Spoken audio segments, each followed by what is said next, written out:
दोस्तों, जब मनरेगा के नाम को जी राम जी करके उसे पूरी तरह से ख़त्म करने का प्रयास हो रहा था, उसी दिन मैंने अपनी एक रिपोर्ट में जिक्र किया था आंध्र प्रदेश के मुख्यमंत्री चंद्रबाबू नायडू इसके बदले में अपने राज्य के लिए सरकार को जवाबदेह बनाने के लिए पूरा हिसाब रख देंगे।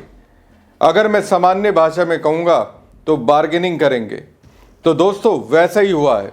एक साथ चंद्रबाबू नायडू ने बाकायदा कलम कॉपी के साथ मोदी के 7 मंत्रियों को देश की राजधानी दिल्ली में धर दबोचा। नमस्कार दोस्तों, मैं हूं परवीन सानी। दोस्तों, आंध्र प्रदेश के मुख्यमंत्री चंद्रबाबू नायडू सियासत के एक मंजे हुए खिलाड़ी हैं। उनके बारे में एक बात कही जाती है, वो दिल्ली की सत्ता में बैठे लोगों से तब तक नाता रखते हैं जब तक सरकार उनकी मांगों पर निछावर होती रहती है। 19 दिसंबर का दिन वैसा ही था। नायडू ये बाकायदा जानते थे इस दिन के बाद मोदी के मंत्री उन्हें दिखने वाले नहीं हैं, वो दिल्ली से गायब रहेंगे। तो वो दिल्ली ही पहुंच गए, अपनी मांगों के साथ आए। उनमें वो मांगे भी थी जो पुरानी थी, जिसे सरकार ने पूरा करने का वादा किया था। कुछ मांगे तो हालांकि मानी गई, लेकिन कुछ मांगे ऐसी रहीं जिस पर सरकार के मंत्रियों ने टाल मटोल की। उसी का हिसाब लेने के लिए नायडू पहुंच गए। तरीके से हिसाब लिया, राज्य को कितनी रकम अपने विकास के लिए चाहिए उसका ब्यौरा दे दिया। इसी क्रम में चंद्रबाबू नायडू ने सबसे पहले गृह मंत्री अमित शाह से मुलाकात की। ये तस्वीर देख सकते हैं, बेहद ही गंभीरता से आंध्र प्रदेश के मुख्यमंत्री चंद्रबाबू नायडू गृह मंत्री अमित शाह से बात कर रहे हैं। उनके चेहरे पर गंभीरता को देखकर ऐसा लगता है जो वादा अमित शाह ने चंद्रबाबू नायडू से किया होगा, उनकी सरकार ने वो पूरा नहीं किया होगा। अमित शाह इस सरकार में नंबर 2 पर हैं, मोदी के बाद उनकी ही चलती है। कहा तो ये भी जा रहा है ये सरकार असल में गृह मंत्री अमित शाह ही चला रहे हैं। अपनी इस बैठक में चंद्रबाबू नायडू ने शाह को आंध्र प्रदेश की तरक्की से जुड़े खास मामलों पर बात की। अब नायडू विकास जिस रफ्तार से आंध्र प्रदेश का चाहते हैं उस रफ्तार में होता दिख नहीं रहा है।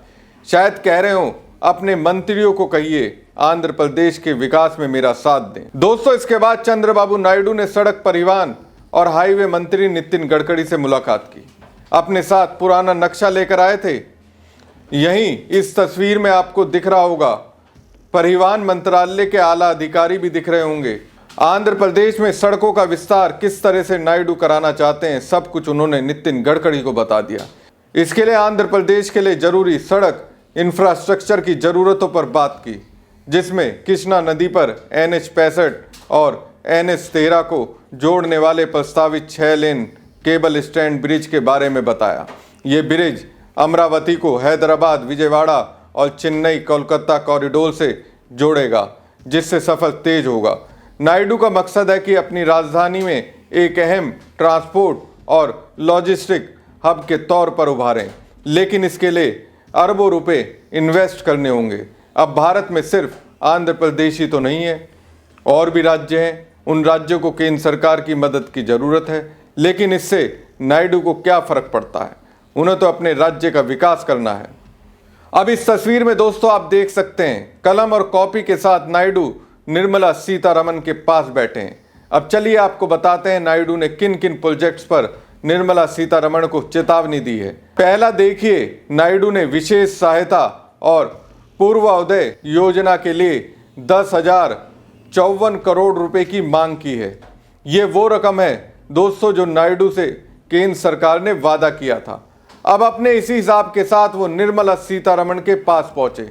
नायडू ने दोस्तों सीधा कह दिया, 1 फरवरी को जब बजट पेश करेंगे ये पैसा क्लियर कर दीजिएगा।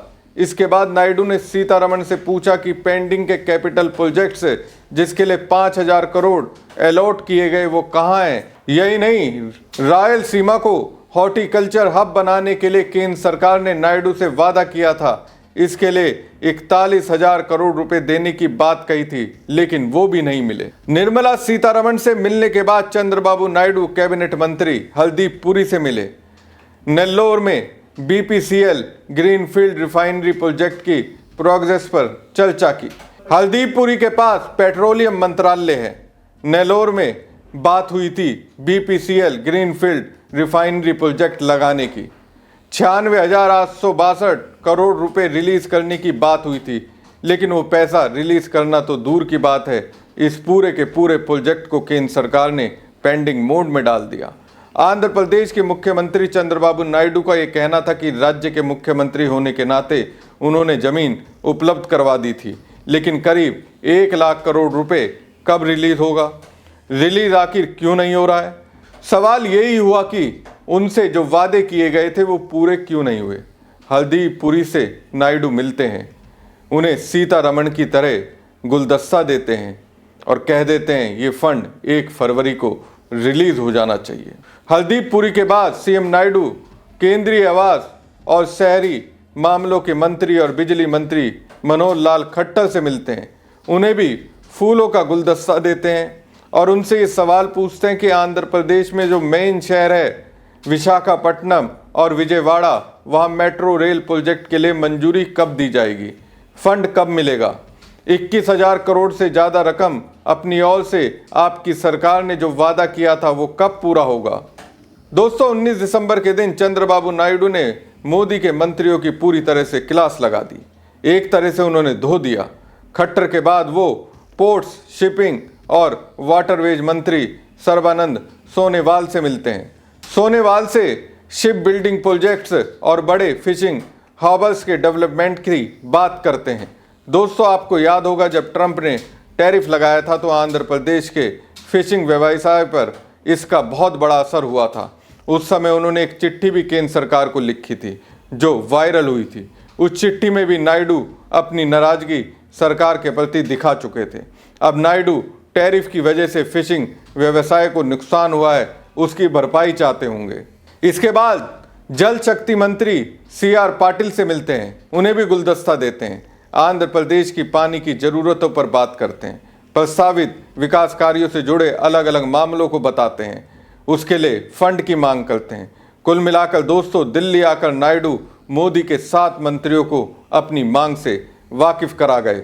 बस 1 फरवरी तक का समय दिया है। राज्य के विकास के लिए वो किसी भी कीमत पर सरकार से ज़्यादा रकम चाहते हैं। सरकार को अब की बार ये रकम देनी ही होगी। अगर फिर से हीला हवाली की तो फिर नायडू अलग रास्ता तो जरूर अपनाएंगे, जो सरकार के लिए संकट वाली स्थिति हो सकती है। हमारी खबर आपको कैसी लगी कमेंट बॉक्स में कमेंट करके जरूर बताएं। साथ ही पेज को ज़्यादा से ज़्यादा लाइक और शेयर कीजिएगा। धन्यवाद।